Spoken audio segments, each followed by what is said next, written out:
biggest stumbling block in my journey out of Christianity and the Bible. And that stumbling block is the whole Canaanite genocide thing. I've spoken to many believers about that, and basically most of them say something to the effect of the Canaanites deserved to be wiped out, and that is because they were evil and wicked, etc. And I think that's wrong. There's not too many things that I know of biblically that the Canaanites were doing that I would consider bad or evil. But even if they were doing something, I don't know, as egregious as the Hebrews did to them, is that a reason to commit genocide, you know? Especially when it comes to the people that have nothing to do with it, you know, the children. Because the Bible says specifically that men, women, and children were to be killed. But Moses did make an allowance for the Hebrew Israelite soldiers to keep virgins for themselves, usually children, females. So to me, that's telling that it's just, you know, men being men, and they really don't care about, you know, the religious disposition of these people. They just wanted to take their land, and they would just, you know, they needed an excuse, and they use religion as an excuse, which is a theme that unfortunately sometimes still continue on today. But I cannot understand for the life of me how a believer can, for example, be against abortion and the whole situation that happened in Nazi Germany, and at the same time support the book that clearly promotes genocide. You know, it's very inconsistent.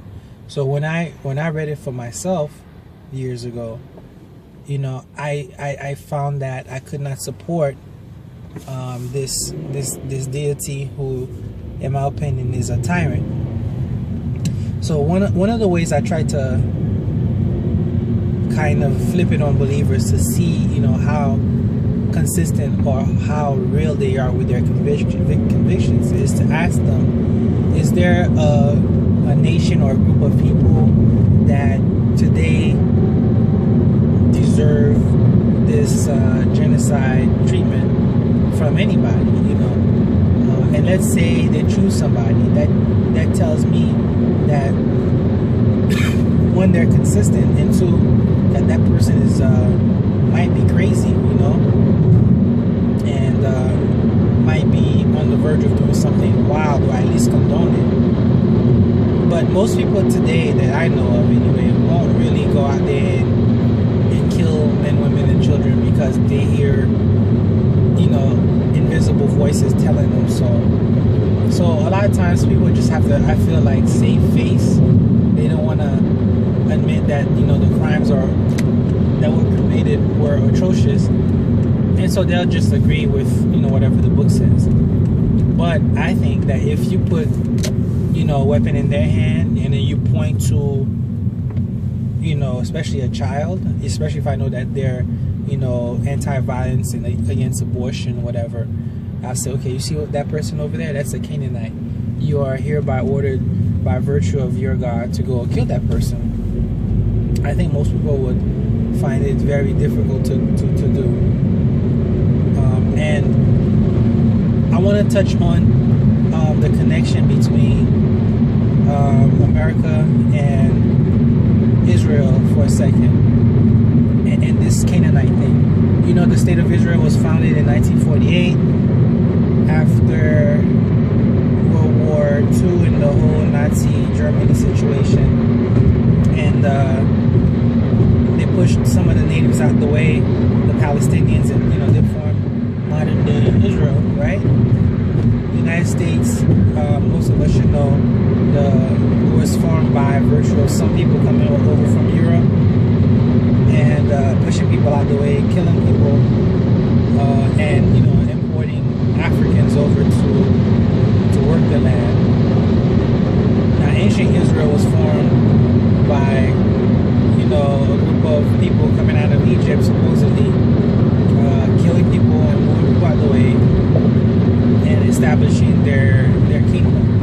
So there's some similarities there between the states. And this whole Judeo-Christian thing, this mindset that some people espouse, I think is not a good thing, for Christians to be proud of, being that, both of these states have this history, this very bad history of basically moving people out of the way to take their land. It's not something to be proud of.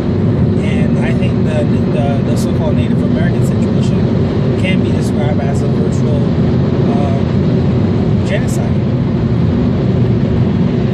And I don't think that's something to be proud of if the believer even knows about their biblical history. So, that's something I can't get over. I don't think I will ever be able to go back and be a Christian and, worship that God, because I'm in disagreement with the behavior pattern that He Himself has done, that He has commanded His believers to do. And, I feel like I would like to be responsible for my own actions as much as possible. I understand the Nuremberg defense. It's not always easy to stand up for, your actions in the face of doing, a job, like a soldier or whatever. But, I'm going to strive to at least do that, because I believe that at the end of the day, my actions, I'm going to suffer the consequences of it. But I'm totally not down with the Canaanite genocide. I don't think that there's any excuse really that makes it okay. Just like most people don't allow any excuses for the Holocaust of the Jews in Germany. So I don't know how believers, make it okay in their mind, but that's one of the main things that will, I think, forever keep me away from the Bible's religions. So I just wanted to make a quick video about that. Make sure you stay safe. If you have a question or comment, please leave it in the comment